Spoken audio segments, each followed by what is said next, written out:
Hello everyone. तो आज हम 8051 माइक्रो प्रोसेसर की कुछ बेसिक कमांड्स डिस्कस करेंगे। जैसे कि मूव स्टेट में move command, increase decrease command, D J N Z, S jump, C J N E, add C etcetera. तो ये सब बहुत बेसिक कमांड्स हैं और ये आप जब भी कोई कोड लिखने जाएंगे तो उसमें सबसे ज़्यादा यूज़ होती है। तो सबसे पहले हम डिस्कस करते हैं मूव कमांड्स। इसी में मैं आपको एड्रेसिंग मोड्स भी बताता हूँ। तो सबसे पहले ये इसमें मूव कमांड्स में है immediate addressing mode. Immediate addressing mode मतलब कि हम एक्यूमुलेटर में डायरेक्ट वैल्यू पुट कर देते हैं। जैसे कि यहाँ पर ये हैशटैग 10H, हैशटैग जब भी यूज़ होगा इसका मतलब वो है एक वैल्यू। तो हैशटैग 10H मतलब मूव ए कॉमा हैशटैग 10H, इसका मतलब है कि एक्यूमुलेटर ए में वैल्यू 10H मूव हो जाए। तो अगर हम इसको रन करके देखते हैं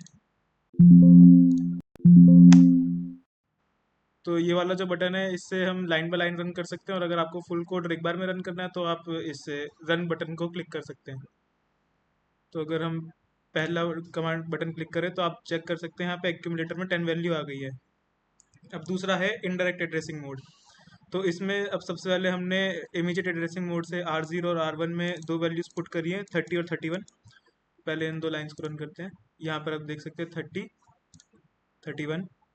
अब at the rate R0 comma hashtag 12H, तो इसे इनडायरेक्ट एड्रेसिंग मोड कहते हैं। इसका क्या मतलब है कि एट द रेट R0, इसका मतलब कि R0 में जो वैल्यू है उस एड्रेस पे 12H वैल्यू स्टोर हो जाए।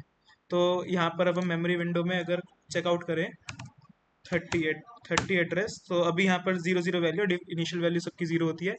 तो एट द रेट R0 इसका मतलब हुआ कि 30 एड्रेस पे 12 वैल्यू मूव हो जाए। तो अगर अब हम इस लाइन को रन करते हैं तो आप देख सकते हैं यहाँ पे 12 वैल्यू आ गई है। सिमिलरली R1 के लिए भी यही है कि 31 एड्रेस पे वैल्यू आ जाए 20H। तो हम इसको रन करते हैं तो यहाँ पर 20H आ गई है।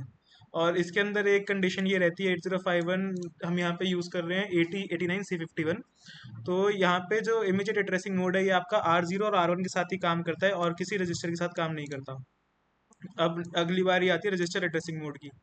रजिस्टर एड्रेसिंग मोड में सिंपली हम एक रजिस्टर से दूसरे रजिस्टर में वैल्यू ट्रांस कॉपी कर सकते हैं। तो यहाँ पर हम ए में R0 की वैल्यू कॉपी कर रहे हैं। अब R0 में वैल्यू है 30 और ए में है 10। तो इस कमांड के एग्जीक्यूशन के बाद ए में भी वैल्यू आ जाएगी 30। यहाँ पर आप देख सकते हैं। उसके बाद direct addressing mode. Direct addressing मतलब कि पहले हम यहाँ पर हम डायरेक्ट एड्रेस दे देते हैं कि कहाँ पर हमारी वैल्यू स्टोर्ड है, और इस एड्रेस पे जो वैल्यू है वो हमारी सोर्स में कॉपी हो जाती है, डेस्टिनेशन में कॉपी हो जाती है। तो पहले हम 90H लोकेशन पे वैल्यू स्टोर कर रहे हैं 02H। तो हम यहाँ पे 90H लोकेशन सेलेक्ट कर लेते हैं। तो अभी 90H पे आप देख सकते हैं डिफॉल्ट वैल्यू FF है। जब हमने रन करा तो यहाँ पे वैल्यू आ गई 02H। अब डायरेक्ट एड्रेसिंग मोड से होगा कि एक्यूमुलेटर में 90H लोकेशन पे जो वैल्यू है वो आ जाएगी। तो जब हमने रन करा तो आप देख सकते हैं एक्यूमुलेटर में 90H वाली वैल्यू यानी कि 02H वो आ गई है। तो ये है मूव स्टेटमेंट्स। अब यहाँ पर जो सीखने की चीज़ है वो मेन यही है कि अगर जब भी हम कोई वैल्यू पर्टिकुलरली स्पेसिफाई कर रहे हैं तो हमें हैशटैग यूज़ करना है, और अगर हम कोई वैल्यू नहीं स्पेसिफाई कर रहे हैं, हम अगर एड्रेस स्पेसिफाई करना है तो उसको विदाउट हैशटैग यूज़ करना है। ठीक है। तो अब इसको मैं वापस कमेंट कर देता हूँ। अब है इंक्रीज डिक्रीज कमांड्स। तो 2 मिनट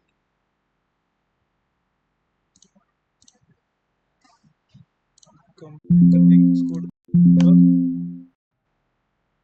हाँ, तो इंक्रीज ऐसे सिंपली कुछ नहीं है, ए की वैल्यू इंक्रीज बाय 1 हो जाती है। आप चेक कर सकते हैं इनिशियल वैल्यू 0 थी, अब 1 हो गई है। सिमिलरली इंक्रीज R6 से R6 की वैल्यू 1 हो जाएगी। अब डिक्रीज R1, अब यहाँ पे अब R1 के लिए आप देख सकते हैं पहले से वैल्यू 0 है, तो अगर डिक्रीज से वैल्यू -1 होती है तो -1 होगी। तो इसको हेक्साडेसिमल में अगर हम चेक करते हैं तो वो आता है FF। अब हम डिक्रीज ए कर देते हैं तो ए की वैल्यू 1 थी तो ये वापस 0 हो जाएगी। तो इसलिए तो मतलब बेसिक्स ही हैं, ये आपको आगे हर जगह काम आते हैं जब भी आप कॉम्प्लेक्स कोड्स लिखने जाते हैं आगे। इसको वापस कमेंट कर देता हूँ। अब बारी है जंप कमांड्स की। तो जंप कमांड्स बेसिकली तब यूज़ होती है जब हम कोई फंक्शन कॉल कर रहे होते हैं या फिर हम कोई लूप क्रिएट कर रहे होते हैं, तब हम बेसिकली जंप कमांड्स का यूज़ करते हैं। तो सबसे डीबग मोड में जाते हैं। अब यहाँ पर है कि R1 में हम वैल्यू मूव कर रहे हैं 3H। जैसे कि आप देख सकते हैं R1 में 3H वैल्यू आ गई है। फिर हमने R0 में मूव करा 20H, R0 में 20H वैल्यू आ गई है। अब हम ये बी रजिस्टर भी आपको पता होगा, अगर आपकी थ्योरी क्लियर है तो मतलब मैं सजेस्ट करूंगा कि वीडियो आपको बेसिक थ्योरी पता होने के बाद ही देखिए। तो बी की वैल्यू इंक्रीमेंट हो गई 1 से इस कमांड के एग्जीक्यूशन के बाद। अब यहाँ पर हम इनडायरेक्ट एड्रेसिंग मोड यूज़ कर रहे हैं, तो आर नॉट के पे जो वैल्यू है यानी कि 20, उस एड्रेस पे बी की इंक्रीज वैल्यू स्टोर होगी जो कि है 1। तो हम यहाँ पे 20 चेक करते हैं, अभी 20 पे इनिशियली 00 है वैल्यू, तो अब आप देख सकते हैं 20 पे वैल्यू आ गई है 1। फिर हमने आर नॉट को इंक्रीमेंट करा, आर नॉट को इंक्रीमेंट करने से आ जाएगा 21। अब डी जे एन जेड की फुल फॉर्म है decrease and jump if not zero. तो हमने जो इसके आगे रजिस्टर दे रखा है इसकी वैल्यू 1 से रिड्यूस होगी, और अगर वो जीरो नहीं है तो ये बैक पे वापस से जंप कर जाएगी हमारा एग्जीक्यूशन लूप। तो ये वापस से बैक पे चला जाएगा, और अगर इसकी वैल्यू जीरो हो जाती है तो ये आगे कंटिन्यू करता रहेगा, यानी कि प्रोग्राम बंद हो जाएगा, एंड पे पहुंच जाएगा। तो अभी हम देखते हैं यहाँ पे आर की वैल्यू जैसे कि हमने 3 स्पेसिफाई करी थी, तो अभी भी 3 है। अब इसके एग्जीक्यूशन के बाद ही वैल्यू हमेशा 1 से डिक्रीज होगी, जैसे कि आप देख सकते हैं यहाँ पे वैल्यू 2 हो गई है, और 2 0 के बराबर नहीं है, तो ये वापस से हमारा बैक लेवल पे पहुंच गया था।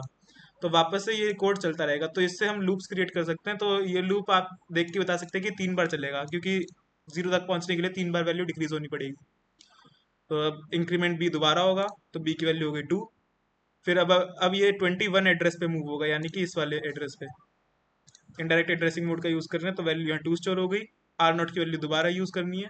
तो हम इस मेथड को एक तरीके से आप आगे प्रैक्टिस करेंगे तो आपको याद ही हो जाएगा, जब भी हमें ऐसे कंटिन्यूस मेमोरी लोकेशंस में स्टोर करनी होती है हमारी वैल्यू, तब हम इसको यूज़ करते हैं। तो अब उसके बाद वापस से हम चेक करेंगे डी जे एन जेड। तो यहाँ देख सकते हैं वैल्यू 1 हो गई है, और 1 भी 0 के बराबर नहीं है, तो ये वापस से ऊपर चला गया। और उसके बाद इसकी वैल्यू 3, बी की वैल्यू 3 हो गई। अब 22 लोकेशन पे 3 स्टोर होएगा, हो गया। यहाँ पर आप देख सकते हैं। उसके बाद इंक्रीज आर नॉट की वैल्यू 23 हो गई। अब हम देखेंगे तो आर जीरो की वैल्यू जीरो, आर वन की वैल्यू जीरो हो जाएगी डिक्रीज डिक्रीमेंट के बाद। तो वो बैक पे नहीं जाएगा और प्रोग्राम हमारा टर्मिनेट कर जाएगा, क्योंकि हमने आगे कोई एग्जीक्यूशन लिख नहीं रखा। तो आप देख सकते हैं यहाँ पर अब हमारा कोड खत्म हो चुका है। तो ये तो हमारा DJNZ। अब अगली बारी है एस जम्प की। इसको कमेंट और इसको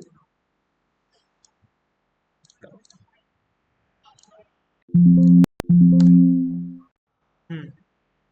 तो सबसे पहले सेम हमने इसमें R1 में 3 स्टोर करा है, R0 में 28 स्टोर करा है। अब ये ऊपर का कोड डीजेंजर सेम ही है। तो अब जैसे कि इस वाले कोड में जब आर वन में वैल्यू जीरो हो गई तो हम एंड में पहुंच गए थे। लेकिन अब यहाँ पर मैं आपको ये दिखाना चाहता हूँ कि ये एस जम का कैसे यूज़ हम करते हैं कई बार हमारे कोड्स में। तो पहले इतना कोड मैं रन कर लेता हूँ। हाँ, तो जैसा कि आप देख सकते हैं आर नॉट का वैल्यू जीरो आ गया है, तो जीरो आते ही ये बैक की बजाय एस जंप एग्जिट पर आ गया। अब अगर यहाँ एस जंप एग्जिट नहीं लिखा होता तो ये वाली का लाइन एग्जीक्यूट होती और ए रजिस्टर में वैल्यू 2 जाती। लेकिन एस जंप एग्जिट से क्या होगा, ये सीधा एग्जिट एग्जिट वाले लेवल पे आ जाएगा और हमारा प्रोग्राम एंड हो जाएगा, यानी कि ये वाली लाइन कभी एग्जीक्यूट ही नहीं हो पाएगी। तो जैसे ही मैं इसको रन करता हूँ तो हमारा प्रोग्राम खत्म हो गया, ये वाली लाइन कभी एग्जीक्यूट ही नहीं होगी, ये वाली लाइन। यानी कि ए में कभी 0 टू वैल्यू जाएगी नहीं, एस जंप मतलब शॉर्ट जंप, और वो सीधा हम एग्जिट पर ले आएंगे हमें। तो ये था हमारा एस जंप। तो कभी कोई ऐसी कंडीशनल स्टेटमेंट जिससे आप कुछ सेट ऑफ लाइंस को रन नहीं करना चाहते, तो आप ऐसे एग्जिट करके दूसरे सेट ऑफ कोड पे आ सकते हैं।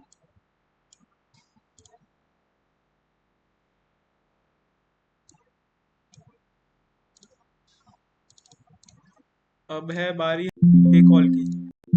तो बेसिकली जो भी ऐसे कॉल वाले फंक्शन जैसे कि ए कॉल एल कॉल, तो ये सब हम बेसिकली जो मैंने अंडरस्टैंडिंग ली है कि हम इसके फंक्शंस बना के कॉल कर सकते हैं।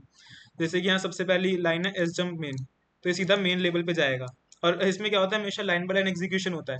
तो अगर मैं एस जम्प मेन नहीं लिखा होता तो वो फंक्शन से शुरू होता, फंक्शन लेवल से, और ये पहले लाइन ये सारी एग्जीक्यूट होती।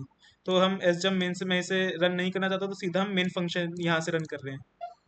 तो जैसे ही हमने करा तो मेन पे आ गया कोड। अब मेन में हमने ए में 3 वैल्यूज पुट करी, आर नॉट में 0 0।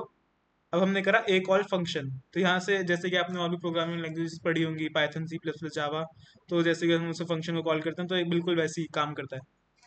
जैसे ही ए कॉल फंक्शन पे क्लिक करा तो यहाँ फंक्शन लेवल पे चला गया। अब यहाँ पर कमांड इसको दे रखी है इंक्रीज आर नॉट, जैसे कि आर नॉट की वैल्यू भी 0 है, तो इसको एग्जीक्यूट करते ही आर नोट की वैल्यू 1 हो गई।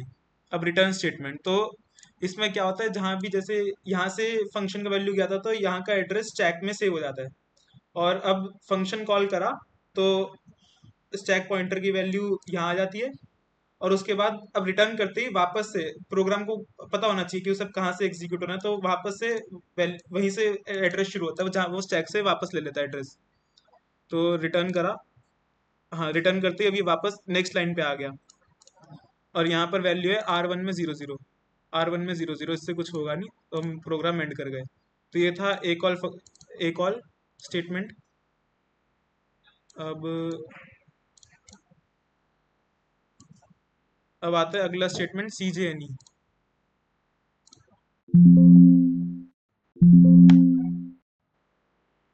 तो CJNE में हम स्टार्ट करते हैं, इसका फुल फॉर्म है compare and jump if not equal to.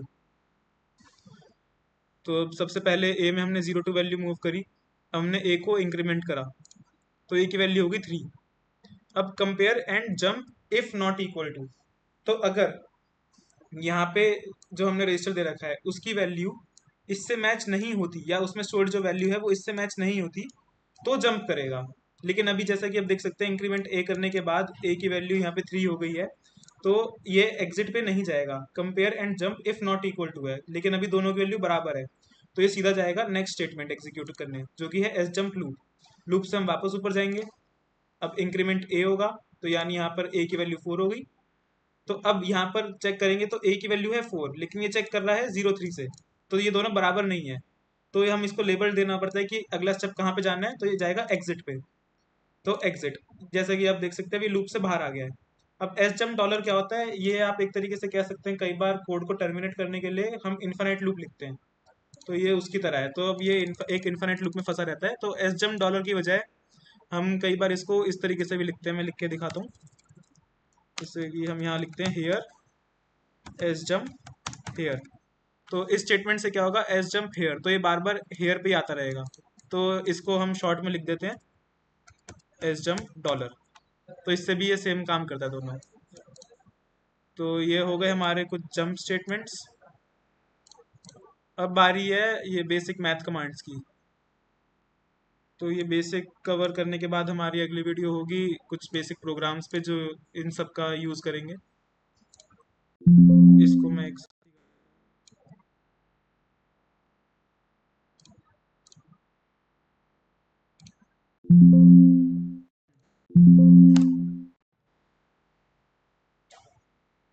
हाँ, तो सबसे पहले है ए के अंदर वैल्यू 02, तो रन करते ए के अंदर वैल्यू 02, आर नॉट के अंदर वैल्यू है 01, एग्जीक्यूट करा, आर नॉट के अंदर वैल्यू 01। हमने कहा ऐड कर दो ए में आर नॉट का वैल्यू, तो 2 + 1 हो गया 3h, तो ए के अंदर आ जाएगी 3h वैल्यू। ए के अंदर जैसे कि देख सकते हैं ऐड हो गई है 3h वैल्यू। अब ये है सेट बी सी, इसका है सेट बिट सी। तो कैरी फ्लैग, जैसे कि थ्योरी में अगर आपने पढ़ा तो ये कैरी फ्लैग होता है, तो ये सिंगल बिट है, या तो 0 या तो 1, कैरी बिट हमारे या तो 0 होगी या 1। तो सेट बिट से क्या होगा कि वो जो कैरी बिट है वो 1 हो जाएगी, यहाँ पर होती है। अब जैसे मैं दिखाता हूँ रन करके, तो हाँ कैरी, जैसे मैंने ये कमांड एग्जीक्यूट करी तो यहाँ पे कैरी बिट ये वाला जो फ्लैग है PSW में ये 1 हो गया। अब ऐड सी, तो हमने सबसे पहले पढ़ा ऐड कमांड के बारे में, जो कि ऐड कर देती है दो रजिस्टर्स में वैल्यू। अब ऐड सी से क्या है, ऐड विद कैरी, तो हमारी ए में वैल्यू है ऑलरेडी 03, आर नॉट में वैल्यू है 1, तो 3 + 1 4, और प्लस कैरी बिट, क्योंकि हम ऐड सी का यूज कर रहे हैं तो 5। तो ए के अंदर हमारी वैल्यू स्टोर होगी 5 इसके एग्जीक्यूशन के बाद। देख सकते हैं यहाँ पे ए में कैरी वैल्यू स्टोर हो गई है 5। तो ये हो गया हमारे यहाँ तक ऐड और ऐड सी। अब नेक्स्ट कमांड हम रन कर रहे हैं, R1 के अंदर 01 मूव कर रहे हैं, तो R1 के अंदर 01 मूव करा। अब हम सब्रैक्ट कमांड देख रहे हैं, तो सब्रैक्ट में सब्रैक्ट विद बोरो ही होता है, SUB कोई कमांड नहीं होता। जैसे कि आप ऐसा ना गलत ना समझे कि ऐड और ऐड सी में अलग अलग है, तो ऐसी सब और सब्रैक्ट विद बोरो, इसमें सिर्फ एक ही होता है, सब्रैक्ट विद बोरो, SUB कुछ नहीं होता। तो इसमें क्या होगा कि ए में से R1 का वैल्यू सब्रैक्ट हो जाएगा, तो ए की वैल्यू है 5, R1 में है वैल्यू 1, तो रन करने पे 4 आ गया। अब उसके बाद हम चेक करते हैं मल्टीप्लिकेशन और डिवीजन कमांड्स। तो मल्टीप्लिकेशन में है, ए में हम वैल्यू स्टोर कर रहे हैं 04, बी में हम वैल्यू स्टोर कर रहे हैं 02। तो अब एक चीज इसमें ध्यान रखने वाली क्या है, जब भी हम मल्टीप्लिकेशन और डिवीजन कमांड यूज कर रहे हैं तो हमें हमेशा ए रजिस्टर और बी रजिस्टर से ही करना है। आप कभी R1 और ए या R1 R2 ऐसे इनमें से कोई रजिस्टर यूज नहीं कर सकते। हमेशा मल्टीप्लिकेशन डिवीजन में ए और बी रजिस्टर ही यूज होएगा। तो ए और बी में हमने वैल्यू स्टोर कर लिया है। अब मल्टीप्लिकेशन के लिए कमांड है मल ए बी। तो जब हमने इसको रन करा तो आउटपुट जो है ए में स्टोर हो जाएगा। तो आप अगर देखें तो हायर बिट्स इसका एक्चुअली दोनों रजिस्टर्स 8 बिट के हैं। तो और मल्टीप्लिकेशन में आउटपुट आएगा 16 बिट्स का।